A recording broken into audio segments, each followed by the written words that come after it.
Nuz Daily. Nuz Daily. It's Nas Daily. Nuz Daily here. That's 1 minute. See you tomorrow.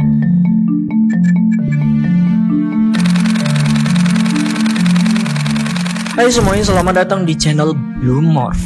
Ya, dimana kali ini kita bakal membahas seorang cowok lulusan Harvard, kerja di Silicon Valley, gaji besar, hidup aman, tapi tiba-tiba itu dia memutuskan untuk berhenti. Dan dia bilang, gue berhenti, gue mau keliling dunia dan bikin video setiap hari.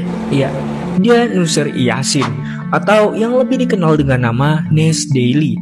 Di tahun 2016 dia itu punya misi yang dimana bikin satu video setiap hari selama 1000 hari. Gila kan? Tapi anehnya itu berhasil. Videonya itu simple, 1 menit, suara lantang, senyum lebarnya, dan closing yang ikonik, yaitu That's 1 minute, see you tomorrow. Orang suka karena dia tuh energik banget ya. Di tengah feed sosial media yang penuh berita buruk, si Nez ini datang dengan optimisnya. Video-videonya tuh viral, jutaan views, jutaan followers, dari Facebook ke YouTube, dari satu kota ke kota lainnya. Semua orang tuh kenal siapa Nez Daily. Dari sini, Nez Daily itu jadi simbol kalau hidup itu bisa dilihat dari sisi positif. Tapi di balik senyumnya ternyata ada harga mahal yang harus dibayar.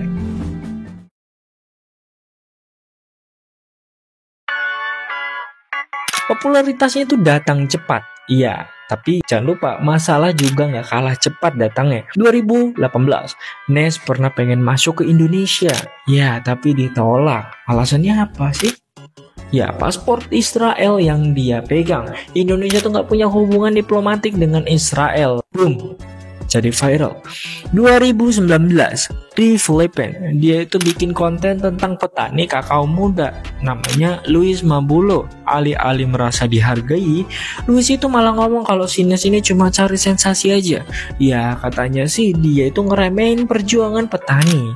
Gak peduli detailnya, cuma butuh footage buat bikin videonya jadi dramatis. 2021, giliran Nez Academy. Jadi mereka tuh bikin program khusus online. Salah satunya adalah belajar tato tradisional dari Wang Ot, seniman tato legendaris dari Filipina. Kedengarannya tuh keren, tapi cucunya Wang Ot ini muncul. Dan dia tuh bilang kalau misalkan si Nez Daily itu bohong. Neneknya gak pernah setuju. Sampai akhirnya publik pun marah. Jadi si Nez ini dituduh eksploitasi budaya. 2023 setelah lama ditolak, akhirnya dia tuh bisa masuk tuh ke Indonesia lagi. Tetapi malah bikin heboh dia tuh. Nah, dia itu bikin video dengan judul Bali is the whitest island in Asia. Maksudnya mungkin satir ya. Tapi buat warga lokal itu tuh kayak rasis, nyakitin, dan mereduksi Bali cuma jadi tempat turis bule. Kecaman datang dari mana-mana. 2024, si Nez ini bikin acara meet and greet di Tokyo, Jepang. Alih-alih pesta fans, acaranya malah di demo besar-besaran. Jadi banyak nih aktivis pro-Palestina marah, nuduh dia tuh jadi alat propaganda Israel. Jadi konten-kontennya tuh dianggap nutupin penderitaan para rakyat Palestina yang sedang memperjuangkan tanahnya sendiri. Jadi, dari senyum 1 menit, pelan-pelan dunia itu ngelihat sisi gelap atau sisi lain dari Nez Daily ini.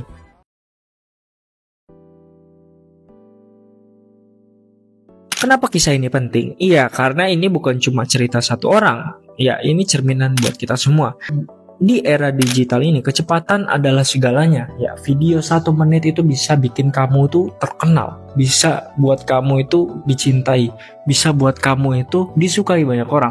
Tetapi ingat, video yang sama juga bisa jadi alasan kamu itu dibenci sama orang. Formula Nez itu jelas ya, potongan cepat, musik energik, cerita penuh semangat. Tapi masalahnya, dunia nyata itu nggak bisa dipotong kayak gitu. Ada budaya yang ribuan tahun usianya yang harus dilestarikan, yang harus dihargai. Ada juga konflik politik yang sampai berdarah-darah, dan ada identitasnya nggak bisa diringkas jadi cuma 60 detik. Memang kelebihan Nez ini bisa bikin segalanya tuh terasa simple, tapi malah justru jadi kelemahannya, karena nggak semua hal itu pantas untuk diringkas atau dirangkum.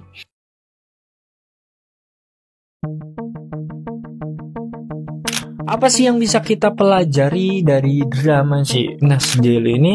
Pertama, positivity punya batasan. Ya, kalau terlalu dipaksa, ya pasti terdengarnya meremehkan realitas. Kedua, budaya itu bukan properti. Ya, nggak semua hal itu boleh dijual jadi konten, Pak. Kadang yang buat keren di kamera justru nyakitin orang yang punya warisan itu. Ketiga, identitas melekat selamanya.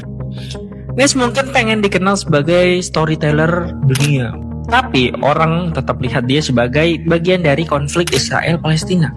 Mau seberapa keras dia tersenyum, dunia pasti masih ingat tentang asal-usulnya. Dan yang terakhir, di internet, satu kalimat salah bisa ngalahin 1000 video kebaikan.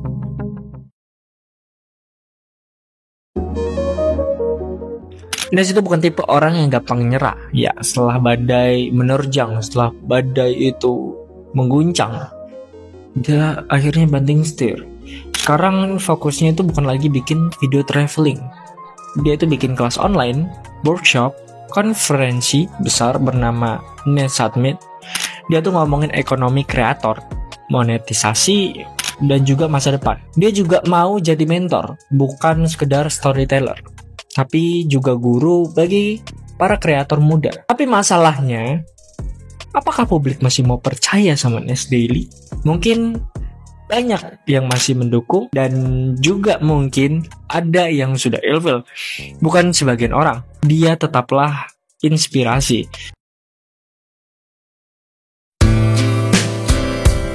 Dampaknya jelas banget kerasa. Buat kreator lain mungkin si Nes ini jadi warning atau branding yang gak cukup. Harus ada sensitivitas yang dimana kita juga harus memiliki empati. Buat audiens, orang makin skeptis sama influencer yang jualan positivity. Jadi ya gak semua yang tersenyum di kamera itu tulus. Terkadang mereka hanya ingin meraup keuntungan dari konten tersebut. Nah, buat Nas sendiri, meski banyak dihujat, kontroversinya justru bikin namanya tetap hidup. Cukup ironis, sekarang dia hidup dari kontroversi yang gak ada selesai-selesainya selama bertahun-tahun.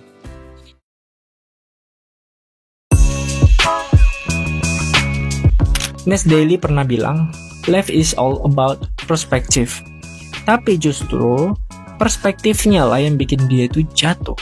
1000 video itu ngebangun karirnya, tapi cuma salah berapa kalimat aja cukup ngebuat hancur semua itu.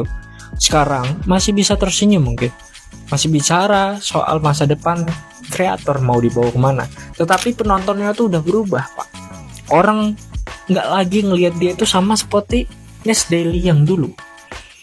Karena di dunia digital, satu hal yang jelas, senyum itu murah. Dan makin murah kalau ternyata di baliknya ada harga yang nggak bisa dibayar.